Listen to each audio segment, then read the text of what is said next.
Do all breakups have to involve bitterness? Is it possible to break up with somebody and still be friends with them? Hello there, this is Sheon Salami. Welcome to my YouTube channel. So today we're talking breakups, and what I want to talk about today is really about breaking up in a very simple way. Breaking up in a way that doesn't involve bitterness. Is this possible? Is this something that we can try to do or aspire to do? Is it even a thing? Let me start by talking about having exes generally. And this is what I believe from a Christian standpoint. This is what I believe from God's word, that it is not in God's plan for us to have exes. And of course, you know what I mean by exes in terms of the relationships, our past relationships. We call them my ex. I don't believe that God actually intended for people to have exes. Now, this is why I think so. Because you see, when God created Adam, what he could have done was to give Adam a lot of options. To say, okay, these are 5 women. Can you try dating the first one? If it doesn't work out, then you can try dating the next one, and you will go on and on till you find a spouse. Or he could have dated a dolphin or an elephant or a monkey or a gorilla that look more like humans. But he didn't do that. God made a wife for him, one wife, and gave it to him. It was Eve, not Steve. It was a woman that God made for Adam and brought her to him. Right? So I believe that what God's original intent and plan for us in relationships is to actually have 2 innocent people, in that sense, who have not been with any partners before, come together in a marriage union and learn together, grow together, make mistakes together. That is the perfect picture, right? But is this always possible? Of course not. We know the way the world has become, right? And things have gone, really, really funny nowadays. People have multiple relationships before they eventually settle down. Sometimes not based on any fault of theirs, and that must be stated. That people just genuinely go into relationships and they end up breaking up, And like we always say, it's better to have a broken courtship than a broken marriage, which is very true. But we also need to bear in mind that what God's original intent is that 2 people who have, are virgins in that sense, right, get into marriage and then they learn together, they grow together. The reason is this. You see, when you go into marriage with so many past relationships, you're going into marriage with baggage. And you're going into marriage with past experiences that now form expectations in the new relationship or in the marriage that you're going into. So you have all of these experiences that you had with these people in the past, sometimes intimate experiences. So you take that into your matrimonial bed and you expect your spouse to do certain things, not really based on any other thing apart from the fact that you have experienced it with other people. So you expect that, and you forget that this person is different from all the other people you've met or you've been with in the past, and you expect this person to act in a certain way.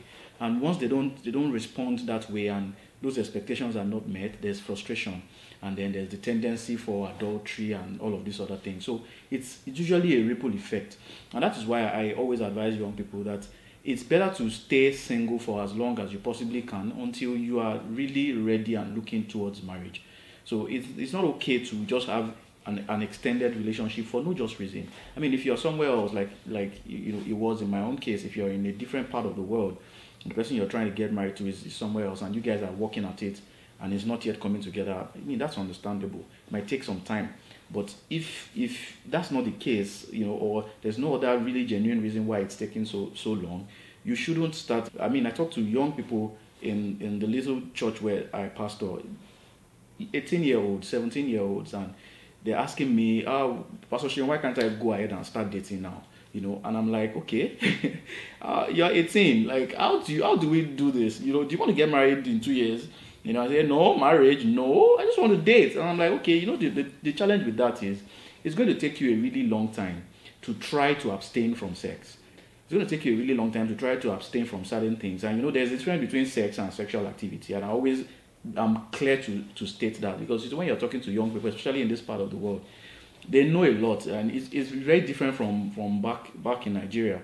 Teenagers here are smart. They are really, really, and they will ask you very intelligent questions, right? Intriguing questions, and all of those different kind of things that you have to be very there. And I always made them realize that, you see, you cannot set yourself up like this, because you're going to live for all of this year, except you're just deceiving us that, we're not going to have sex, we just want to date, just want to go out, but that's what we hear, and one thing leads to another, things get out of hand, and they find themselves in these relationships, and they get intimate, they break up with that one. And when you've been intimate with somebody and you break up with a person, you're breaking up physically, but something has been exchanged. That's the way it works. Sex is not just an act, it's a covenant. It's not just we're just having fun, all of these slangs that we use for it, but it's a lot more than that. Once that is there, it becomes more difficult to forget about the person. It becomes more difficult to get over that person, right? That's why you find that it's easier for you to break up with somebody who you've not been intimate with,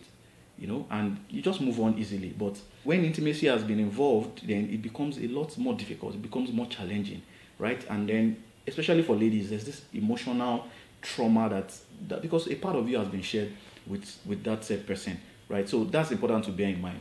But today, what I want to try to do in this video is just advise on simple things that you can do to try to have a breakup that doesn't necessarily have to involve bitterness, right? And bitterness is a very bad thing. It's a very dangerous seed because it grows and bears all sorts of fruits. It grows into all sorts of things, and it's not even a good thing when you're trying to you're so young and you're trying to get ahead in life, and because of this one relationship that you had that didn't go well, you now have this bitterness in your heart towards not just that person, but almost every other person that you come across now is suspect, right? Because of that thing that has happened to you.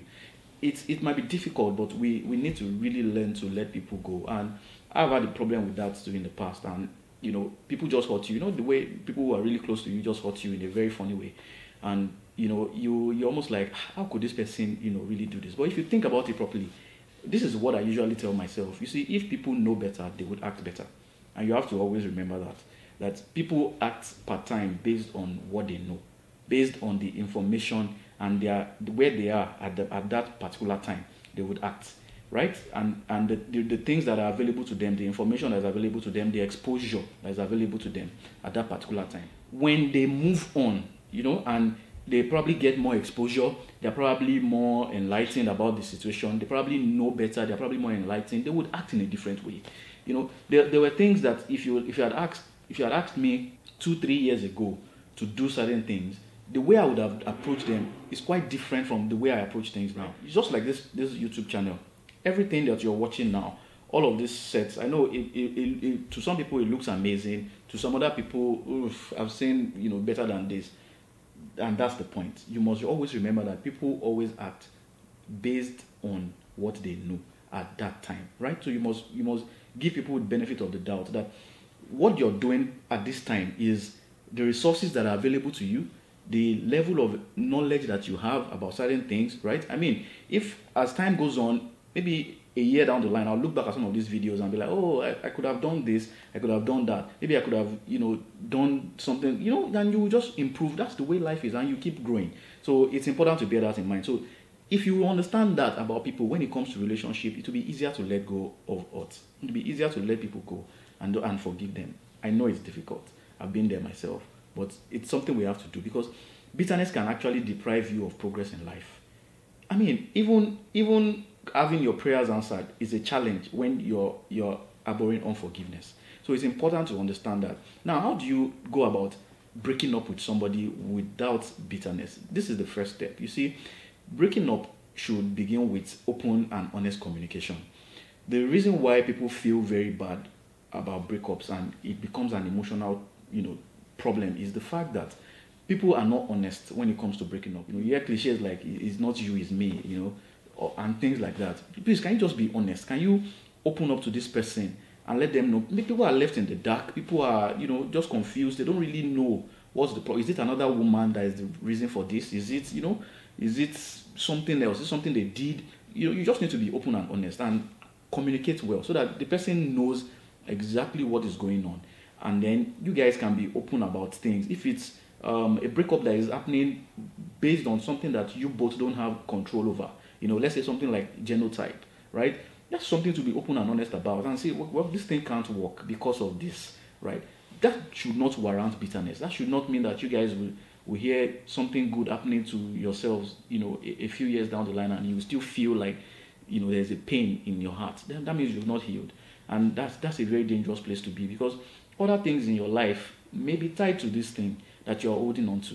And it's always important to bear that in mind. So what do you do after you open up? You talk about things. you are open about things, you are honest there, and you talk and you express yourself. Oh, this is exactly what I feel about it, and I think that we should take a break. Now, you should take a break, yeah, and give each other space. Give each other some time to heal. That's what that space is meant to do, right? Where you should not communicate with somebody that you're broken up with. There's nothing like we can still be friends. No, not immediately after a breakup. After a breakup, there should be a severance. There should be a separation. There should be, it's okay to delete the person from your phone. It's very okay to, it's not something done out of bitterness, but done with the understanding that you need that space to heal. You need, and I'm going somewhere with this, so please stay with me. Follow me closely here.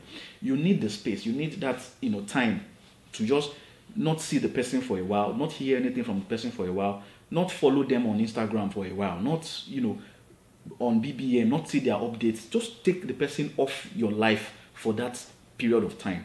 For communication is like communication is the lifeblood of any relationship, right? So if you keep communicating, you are feeding the relationship. It's just like fire is burning and you're pouring gas. The fire is going to continue. That's exactly what's going to happen. So the relationship is not going to die if communication continues. Communication is what keeps a relationship alive. So if you want it to really die, you need to remove communication from it. So just like draining blood out of a human being, that's the end, right? So do that. Let the relationship die first, right? So that healing can actually take place. Then what do you do next? You would find, because nature abhors vacuum. So what you need to do next is to find something else, something positive to replace that person with, because that person has taken a very important part of your life, a deep place in your heart. You've carved out that space for the person in your heart. Now the place is vacant and something else needs to fill it. Otherwise, thoughts are going to start coming. Things are going to, and this is what happens when people get into rebound relationships. So the next person that comes along, they just get into the relationship because they are not well prepared. They have not taken time to consciously understand that I need to be deliberate about what I fill this space with. And the easiest thing is to want to fall into another man's arms, fall into another lady's lap, right away, because you just feel like somebody. So there's this guy who has been on your case, but you have not been giving him face because of this other relationship. Then you begin to talk to the guy, you start chatting him up. There's this girl that you've been talking to, but you're not really serious with her. Then you start giving her more attention because now there's this space here, and so many things will start contending for that space. But this is the best thing to do. And please listen to me carefully, guys. You need to fill that void with something positive. And the most positive thing that I can think about is God. Get more serious with God. Get intimate with God. Take more your Bible study more seriously. Most of the time when we're in these romantic relationships, we neglect God. We don't realize it, but we actually neglect God. We neglect our study time. We neglect our personal prayer time. We neglect a lot of these things because we are giving this person our 100% attention, right? So take that time to get back to God, to recharge yourself, to refocus your life, to get fresh clarity, fresh direction. Get more involved in church, right? Join a department. Become more active, and just get back to the things that you used to do. All of the positive relationships in your life that you have neglected, the friends that you neglected because you were always going out with this person, you didn't go anywhere with them. When they were doing hangouts, you will not go because you're with your spouse, right? This time around, take this time that you are free to build those relationships back, and just be more available to people. Help other people as much as you can. If you like to exercise, this is the time to do that, and just engage in more positive activity. Another thing you can focus your energy on is your career, and this one is very important because you see, and this is what's gonna happen when you take your passion away from that relationship and you focus it on your career, on your work, your business, whatever it is, right? You will grow it to a point that after a while, 2 years, 3 years down the line, you will realize that, if this person happens to be in your life right now, with the way your life is structured now, this relationship, this person doesn't even fit in, right? Do you understand what I'm saying? So that's one good way to get back at a relationship, but not planning revenge. And people do this. You are actively planning revenge. You are looking for an opportunity to actually do something that will hurt this person deeply. It's just unnecessary. The best way to revenge in a relationship is to make a success of your life, make a success of your family, of the marriage you go into, or whatever it is. It is not by monitoring the person online and becoming a ghost on social media and just be monitoring people's destiny up and down. You focus on your own life, sit with your life and make meaning out of it. make progress. Let your news go around and let it be impossible for the person to even not hear about you, right? Because you're not doing it for that purpose. But of course, you need make progress, and that's the best way for you to actually channel that energy, because there's energy when people break up. There's this emotional energy that is stored up. Push it into something positive. If you write, get into writing, lock yourself up, write a book. You can even write about the experience. Whatever it is you want to do, write something good out of that experience, and don't just sit down all day crying, drinking, or you start doing drugs because somebody left you, right? And there's one interesting thing that my mother used to say while I was growing up. That if you die because of a man, so many men will cross your graveyard, right? So it's so important. This is where this world of people say, I want to kill myself now because this guy has left me now. Nobody will marry me. I'm going to die. If you die, find men that are finer than the guy that left you. They will come to your grave and they will tell them, oh, see this young lady, she killed herself because of a man, and they will shake their head. Oh, yeah, it's a pity, right? Please, don't. That one is a no-go area. Just focus on your life. Stay positive. Recharge yourself. Now, the next thing I want to talk about is this is a trap that most people fall into when they break up with somebody. They want to start talking bad about the person at every slightest opportunity. Don't allow that to happen to you.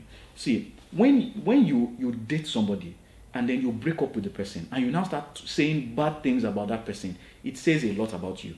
It tells us that you are as much of those things that you're saying as the person you're talking about, because you dated this person. So you were with this person for 6 months and you knew that this person was arrogant, or this person was, yet you were posting on Instagram all the time. You were always posting, telling us, oh, boo of life is the best thing that ever happened to you, cupcake of destiny. Yet you knew that the person was arrogant. So there's something wrong with you, right? So talking about the person in a negative way is not the way to go. When you have an opportunity to put in a good word, or express some goodwill for this person, maybe there's an opportunity that the person is supposed to be selected for, and you have the chance to put in a good word, then because of that bitterness, you say, him? No. Right? And these things have a way of coming back at us. So you can't allow these are the things that keep fueling bitterness. So you are looking out for opportunities to dent the person, or to make a negative impact on the person. What Jesus actually taught in scripture was that the best way to get back at people is to do good to them when they don't expect it. That's the one that really hurts people. In fact, it goes it goes deep into people's bones. When they do all they can to make you feel bad, they do all they can to hurt you, yet you keep being good to them. It's difficult to do. It is extremely difficult to do, even for me, right? But this is the way to go. You must try as much as you can. If you see the person's, invitation for a wedding, don't say to hell with them. Who is he who marry? Look at the ugly guy that she wants to marry, or look at the momo girl that is. See, that's how we know that you've not healed. When you hear good news about somebody that you once dated and you can't, there's no joy in your heart. You don't have to be all excited. No, we're not saying that, but at least your conscience should be clear. There should be no negative emotion. You know that negative emotion that comes on people when they hear something good happen to somebody else. It must not be there, and this is how you know you're healed. So you must take out that time that I spoke about before to make sure that the healing process is done, where you sit with God, or you channel your energy towards other things and grow there. And with time always has a way of healing things, right? You will heal up, and you will find out that you can move on with your life without any of these things. So it's so important. Please don't go about everywhere. So if you can't say any good thing about the person, don't say any bad thing.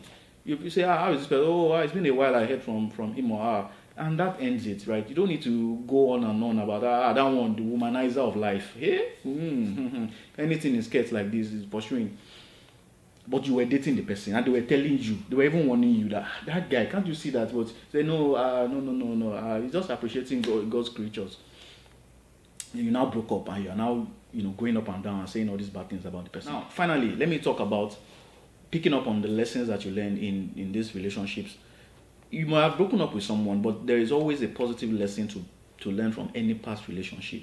There is no relationship that doesn't have positive lessons. The person might not have ended up being your husband or your wife, but if you are being honest with yourself, at least there was something that attracted you to the person. So it's always good to at least pick up on the positives of those relationships. That's what will actually help you to heal faster and to get back with your life the way you want it, and to even get a healthy relationship going forward. So you don't just stay focusing on the negative things that the person did to you. So anybody that comes into your life, it doesn't just have to be intimate relationships. Whatever relationship, there is always a lesson, and a positive lesson at least to draw from it. So focus on those ones, pick up on them, and be grateful for those ones rather than dwelling on the negatives, right? And don't jump into another relationship immediately after a breakup. This is so important. This is so important because when you do that, you're not helping the person. Now, what you're doing is you're not even going to that relationship because you actually love this person. No, you might say it's love, but this is what it is. You are using the person. You are using the person to get yourself healed. That's what you're trying to do. Because you don't want to be alone. You are so scared of being alone. So you're using this person to heal yourself. And then you now end up marrying the person. Wow. That is the most faulty foundation I can even think of.